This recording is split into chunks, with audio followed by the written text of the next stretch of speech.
you must speak it out. And we can create that particular time of maybe getting out, sitting outside our family, maybe in a hotel, a cool place, air out our grievances. If like an incident happening in the family, we're not supposed to speak. Keep quiet. And this thing was like every day. It was a routine thing. My friend will know my weaknesses. My friend will know my strengths.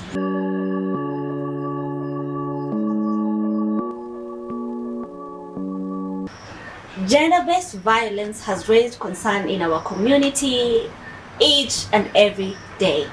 Welcome to the Comfortable Show. Today, to help me discuss this matter is Ms. Thatcher, Mr. David, and Israel Sostines.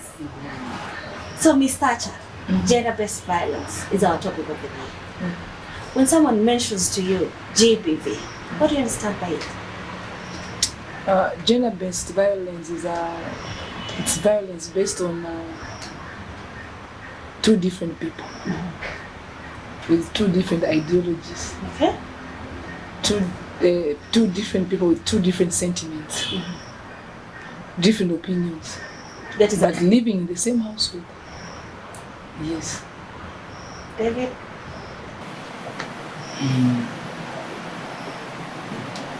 About gender violence, it is when people are living in a house. You see some of the things in the house that, as you live together in the house, those things that always arises. Yes. Okay, matters pertaining gender-based violence. Let me say they're called domestic violence. Why do we call them domestic violence? Something that we can nurture and like do away with understanding. But because of some small misunderstanding, trivial misunderstanding, then you don't sit down to discuss this particular thing. This particular person wants it this way, the other one wants it that way. You'll find people fighting for nothing but something that they could solve amicably with sitting down and understanding, or maybe getting a different opinion from somebody else. The world today has become a small world whereby people do not believe other people. Pride is part and parcel of people. They can never go out seek for advice. They think they much know all. My understanding is that by the time you think you much know all and you want it your way, and like especially when it's a man, he wants to act it authoritatively to overrule every other thing without getting like an opinion of the wife or maybe the other partner. So I want it my own way and it must be that way. Okay. So if you're told you're not doing it in my way, then you are wrong. Then I'll have like to coerce you to make sure that you follow my own way. Yet this one is coming with a different opinion that could blend up or create something better than whatever you thought. But because you want to be like a dictator over something, to take the rule of every other thing and the lead of every other thing, to give yourself a name, because today the society people are looking for names, and they look for names from diverse ways. So one way is family, in the like father is looking for a voice in the family, the children should like iconize him, but to get this particular voice, it means that he has to pressurize the woman to be under through fighting, insulting and assaulting. You know, violence means assaulting and insulting. All these things go together. So that's what I understand about gender-based violence. Now that we have understood and we understand what gender-based violence means, what do you think are some of the greatest contributors of this matter, Thatcher? Okay, I said initially it's about one, ideology. Understanding each other. We are people of the like opposite sex. Yes. Whatever you want is not the same thing I want. We are living in the same household, coming from different places, having different opinions toward finances, towards sex, towards children, toward spirituality, and everything at all. You are like thinking opposite. I'm in plan A and you're in plan B. Yes. We are not at the same path. You getting? Yes. So there are so many things that that involve violence or escalate violence. If my expenditure is different from yours, I was raised differently with a different mother. He was like, she's a person like who liked so much spending, and it's not your thing. I like going out. It's not your thing. I like taking alcohol. You getting? It's not your own thing. Initially, we were going out, sharing with friends, and right now things are changing. Like let me say, for example, if these things don't begin mostly in the first year of marriage, or sort of, but after 2-3 years, they start developing, because now you're getting to know each other. You are used to this person differently, and like munazoeana, like it's okay. If I lose you, it's okay. There's something I want for my own. You are my wife. You have to stay at home. I have to do some different things. So it become like you're not agreeing, and at the end of the day, if you don't agree, everything is in a mess. David, Yes. what's your own? According to my opinion, Yes. what I can say about the violence in a family, this thing mostly is brought about by one of the things that brings about violence in a family. It is, you see, the lack of finances, the financial problem in a family. You see that the expenditure in a family, the work or your expenditure, you are not amending to the expenditure according to the financial, where you are getting your finances from. Yes. For example, we can have a husband in a family where he is working. The amount of money he is getting cannot be used to in the expenditures at home to amend all the needed the requirements. You see, so the financial problem has been a great thing in a family that brings violence. Another thing that is bringing violence in a family is about addiction. You see, for example, addictions, like husbands in a family, sometimes they may go take alcohol, but in the real sense, when he comes back at home, he may not understand her wife. There will be misunderstanding of each other. Yes. So that is another thing that I can see in a family that can bring a violence. Sinas, you have something to add on that? Okay, I'll speak about crudeness and lack of civilization. When I talk about civilization, I'm not talking about bringing the white norms or the white knowledge to Africa.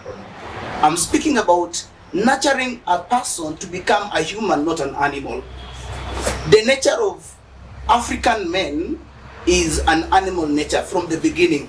I've heard about cultural beliefs and sets of norms that whenever, maybe let me say the Maasais or the Maasais or the Turkana wanted to marry, a man was supposed to chase a woman until little bit fight until he overpowers the woman.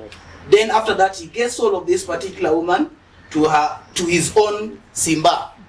So after that is when the man will be authoritative and powerful over this particular lady.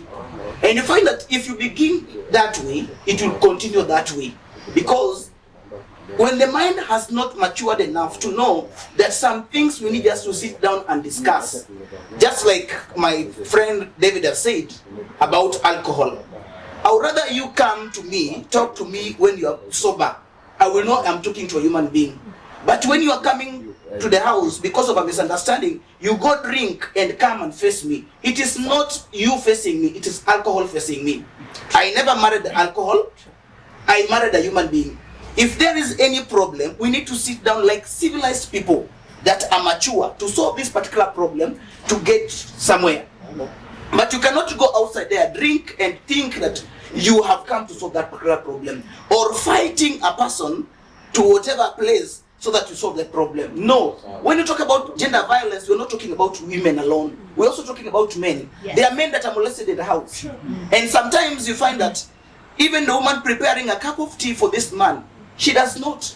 She's speaking already. That is violence already psychologically. You are torturing this man. Washing his clothes, you cannot wash. There are some other things, even conjugal rights, you cannot deliver because automatically there's something you so really want. You are speaking out.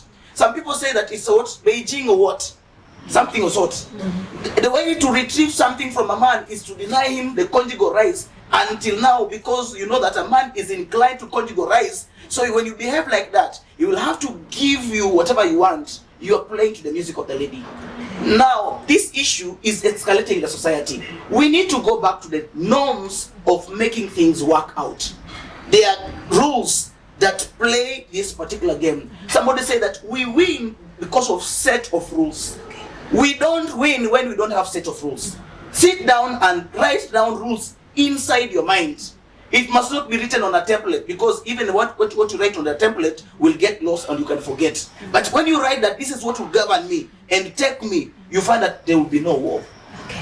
Now that you've spoken about the rules and norms that as grown-ups you should sit down and set. What do you think are some of these rules and norms that as a house you people should set so that it can give you direction? Because as we are here to teach the people who are listening to us and who are watching us. Number one, the Bible says, can two walk together unless they are in agreement? They can't. Number two, you must realize that you married a human being, not an animal. These are small things that you need to understand. And if you married a human being and you married out of love, not lust, you will know that when I hurt this woman or this man, either emotionally or physically, the retaliation will come in a different way. It might come in a way physical, or it might come in a way that people will start behaving to show that you did this particular thing and I do not like it. And if you don't know how to curb it very fast, you will lose your marriage, if not lose the family. Now, if we are human beings, we are not animals. Because human beings have got a mouth, they have got a brain. You only sit down somebody and tell him or her, this you did is not right. I would have liked it better this way. You understand? Yes. Express yourself. Speak. Maybe I am doing this thing, I think that I am doing it and it's pleasing you. Yet it's not pleasing you. You must speak it out. I might not know. I am not an angel. Neither am I a prophet to know that this is what you like or this is not what you like. You must speak it out. And we can create that particular time of maybe getting out, sitting outside our family, maybe in a hotel, a cool place, air out our grievances. But by the time you get agitated and you think that solving this particular problem is fighting, you'll just break the horns. And at the same time, lose the person that you so really loved.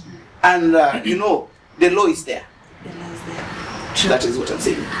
You see, there are these people who have been affected, or there are women and men who are victims of gender-based violence. And most of them, you find that they don't come out in public to speak about it. Because, sometimes getting it from the victim it carries more weight when a victim speaks it than when others are just saying about it. What do you think are some of the reasons why these people don't come out in public and speak about it? Okay, first I can say it's about confidence. How a person was brought up, how a person was taught. It's so much it has weight. If you are brought in a family where people could not even share in public, unapata most of the times your dad, your mom is there, whatever that is affecting the family, there's no disclosure. You get it? If you raise a child who is not free with you, is not free with the teacher, is not free with anybody. At the end of the day, she or he cannot speak. And most of this family, you'll get my father is working, my mother is working, and I have nobody to speak to. And most of even this gender-based violence, you get most of it is being done in family. A child, a sister and a brother, an uncle and a niece or a nephew. You're getting, and that I have nobody to speak to. You are not there for your children. Nobody's there. I cannot open to my teacher. I cannot open to anybody. So unless you lack, most of these people lack friends. You get it? You are not a friend to your child. Mom is always late to work. Mom is always late. Mom is always late. Dad is always late. So the only person like I can share with is a maid, and of which I'm not even confident if this maid will help me tomorrow. You get it? I have like I grew up, and you are not like your dad was there. If like an incident happening in the family, you're not supposed to speak. Keep quiet. And this thing was like every day. It was a routine thing. We don't speak in public. It's a taboo. We don't do like this. You get it? So at the end of the day, I want to speak. And rape cases and discrimination and stigmatization, everything is there. So if I say like my uncle raped me, what will people say? Yeah. If my father raped me today, what will people say? Yes. You get it? If my father and my mother fought and I went to report, what will my father do to me? You get it? So at the end of the day, you are carrying whatever was happening to your family back to your family and to your children, and it's generational. It's going like that. Unless somebody speak like today we are speaking. It is nobody knows that it's by speaking you are helping yourself. So unless you know that I am helping myself by speaking out, I won't speak. So people should gather. Yes. Thank you. I can add this and say that fear is another thing that can make people not to share, speak out, yeah. to speak out what they are passing through in a family. And some of the times the fear comes whereby a person may be fearing, maybe I can go and share with a person what I'm passing through, but when I'm sharing with this person, I'm fearing this person that this person can go and share with other person, so they start it's like gossiping. So and you see, so I'm fearing people. How will people be seeing me outside there? How will people be thinking about David? How people say about David? You see, so I fear that thing. I fear to share with what I'm passing through within my life. I will fear to share with other people. You see,